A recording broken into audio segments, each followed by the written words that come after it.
Assalamualaikum warahmatullahi wabarakatuh. Nama saya Rafli bin Abdul Kahar. Berusia pada tahun 2021 adalah 51 tahun. Telah berkhidmat dalam Angkatan Tentera selama 21 tahun dalam perkhidmatan regular dan 2 tahun 4 bulan dalam apprentice yang keempat dulu. Jadi selama berkecimpung dalam ketenteraan, saya mendapat banyak ilmu dan manfaat yang dapat digunakan, terutama dari segi masa. Sebenarnya dalam perkhidmatan tentera ni, kita mempunyai banyak ruang masa untuk kita berusaha untuk memperkemaskan diri kita dengan ilmu dan juga pengetahuan yang bermanfaat. Jadi kepada kawan-kawan yang masih sebis dalam tentera, saya berpandangan bahawa peluang terbaik adalah dalam perkhidmatan ini, kerana kalau kita bekerja di sektor swasta ataupun sektor awam yang lain, belum tentu kita dapat peluang dan masa yang tinggi. Kebanyakan daripada perkhidmatan kita boleh dimanfaatkan dengan menuntut ilmu dan mendapat galakan daripada pemerintah sendiri. Cuma yang menjejaskan credibility kita kerana kita sendiri tidak berusaha ke arah tu.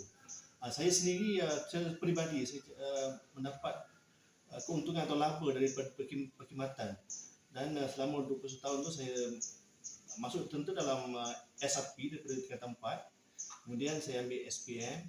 Saya alhamdulillah berjaya dalam juruteknik kelas 2, juruteknik kelas 1, kemudian common course, dan saya habiskan saya buat program diploma di ITM Shah Alam.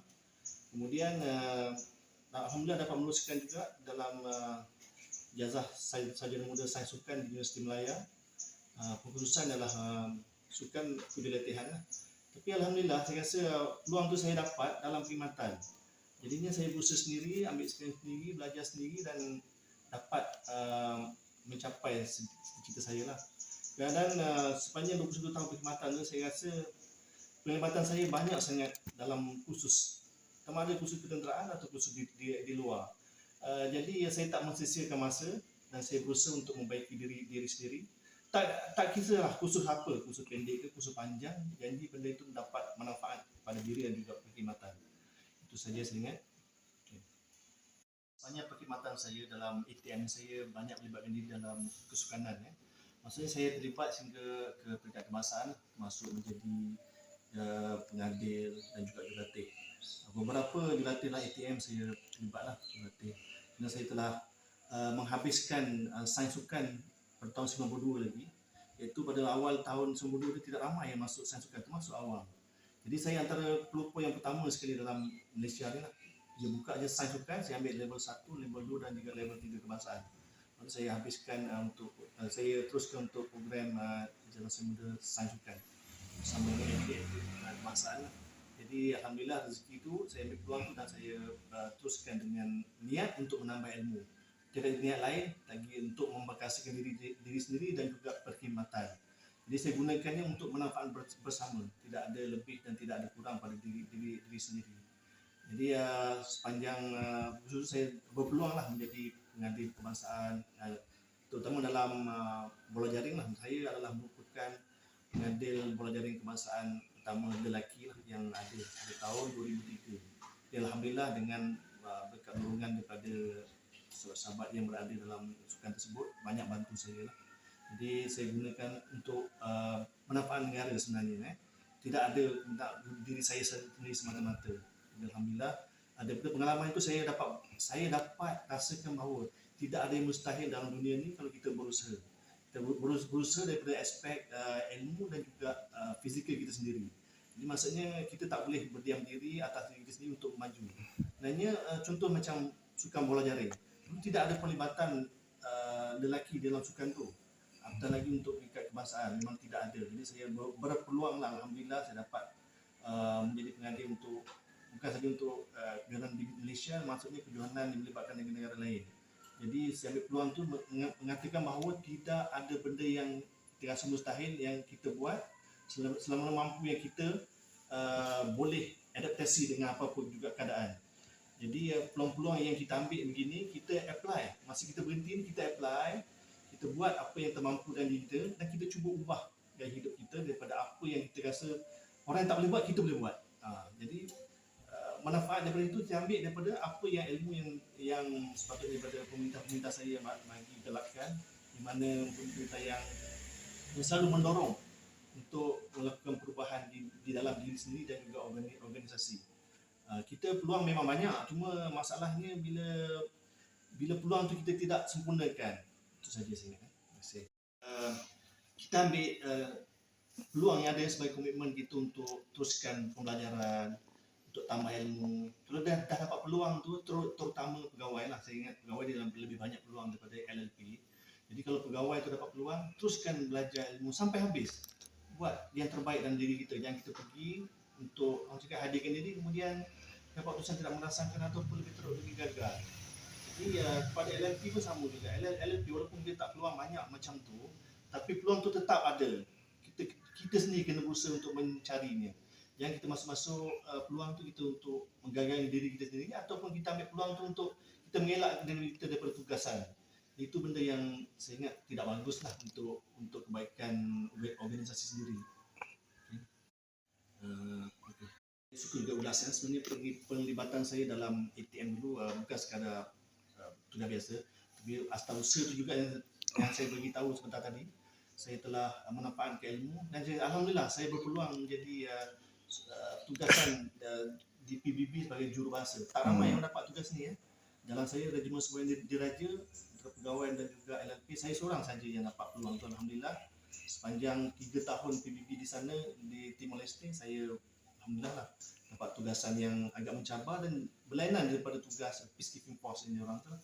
Jadi itulah saya rasa kelebihan daripada ilmu situ. Jadi nasihat saya kepada semua sekali peringkat, kepada anggota atau pegawai, kita letakkan mungkin keegoan kita, kemalasan kita ataupun sikap negatif kita ke tepi. Kalau kita nak maju, kita nak apa pun semua, kena usaha atas diri kita sendiri. Tak ada orang yang boleh ubah kita, melainkan kita sendiri rasa kita mampu untuk lakukan benda ni semua. Sebab kita memang mampu. Tuhan bagi kemampuan kepada kita untuk kita menjana diri kita sendiri, sama ada ke mana kita nak pergi. Jadi dengan usaha yang saya buat sekarang ni, tidaklah cakap bisnes yang besar. Cuma saya pendekatan saya adalah saya mencuba sesuatu tu daripada kecil. Apa pun saya cuba dulu, untuk ni saya akan besarkan. Contohnya projek Arnab yang saya buat sekarang ni, saya bermula dengan 3 ekor saja asalnya. Kemudian selepas beberapa bulan saya beli lagi 4 ekor sebagai induk itu. Dan kemudiannya dalam masa tak sampai 1 tahun saya dah ada lebih kurang 250 ekor anak yang hidup semasa. Maksudnya setiap hari saya akan tuai ataupun saya akan sembelih lebih kurang 5 ekor satu hari wajib untuk menampung kos dan juga kos operasi dan juga market saya lah. Jadi alhamdulillah setakat ini peternakan anak memang salah satu daripada komersial masa kini lah. Jadi tak ramai pun orang yang buat peternakan anak, dan anak ni tidak dijual di pasar-pasar sebenarnya. Orang yang datang mencari kita. Jadi jangan bimbang, insya-Allah ada.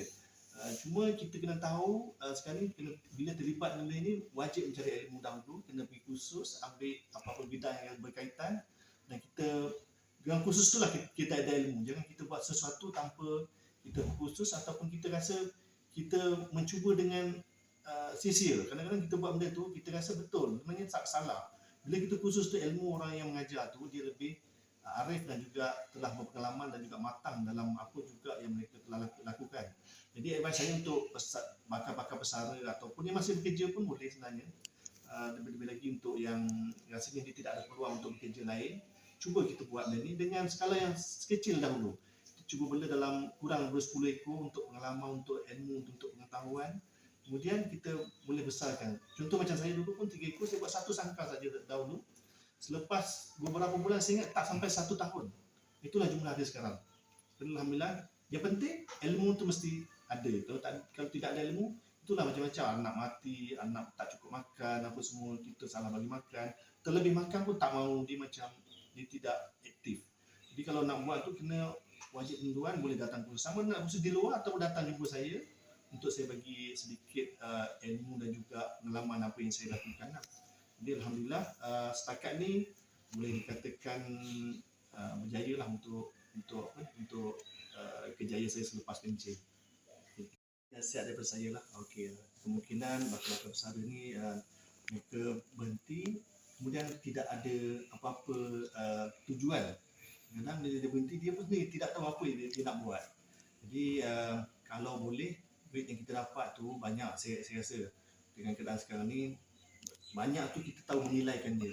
Banyak, tapi kalau tak ada nilai, kita akan rugi. Duit kita habis macam tu je. Okey, nasihat saya kalau kita buat apa-apa kerja atau apa-apa projek, jangan dengar cakap orang yang tidak ada ilmu, tidak ada pengalaman, dan dia cakap hearsay, dengar sini, itu tak. Pengalamannya, kita nak jumpa orang yang buat benda tu, tanya dia baik buruk apa benda. Jangan kita pergi jumpa, baik semua, tak ada yang buruk. Mesti ada. Jatuh bangun dalam bisnes tu biasa. Sebab tu dalam kajian, lebih kurang 8% saja orang buat bisnes kali pertama itu berjaya. 90% tu digagal untuk kali pertama dan dibangkit semula. Jadi kalau kita bernasib baik, kita akan jadi 8% tu lah. Kalau kita tak nasib baik, kita jadi yang 14% yang kali kedua. Tapi cuba dan juga cuba. Bagaimana kita masa kecil, kita berjalan, jatuh. Kalau kita rasa kita jalan dah jatuh tak mahu lagi, kita tak boleh jadi manusia lah, saya ingat. Jadi kita manusia ni, kita buat, insyaAllah kita kalau kita niat yang betul, kita akan berjaya kali yang pertama tu. Dan saya juga kalau kita dapat duit, kemungkinan banyak, kita gunakan duit tu sedikit demi sedikit. Untuk utamakan keluarga, biar mereka menyelesaikan masalah keluarga, masalah perumahan, masalah apa semua. Biarkan dia duduk stable, kita berniaga, kita mulakan perniagaan daripada kecil-kecilan. Jangan terus kita buat besar-besar. Biasanya besar-besaran ni kita tak, dengan ilmu yang sedikit dan juga pemikiran kita yang sempit ni, kita akan jadi haloba untuk tiba-tiba nak growth very fast. Memang tak boleh. Jadi matlamat kita adalah kita di samping kita berusaha, kita mencari ilmu dan kita cari pengalaman sedikit demi sedikit, insya-Allah berjaya. Saya nampak ni sebab saya pernah buat benda ni, saya rasa begitu. Dulu pun saya pernah buat macam tugasan macam-macam, alhamdulillah berjaya. Cuma saya rasa bila kita berusia ni, kita tak struggle macam dululah. Maksudnya kita ada peluang, macam saya pernah anak ni, saya rasa lebih mudah.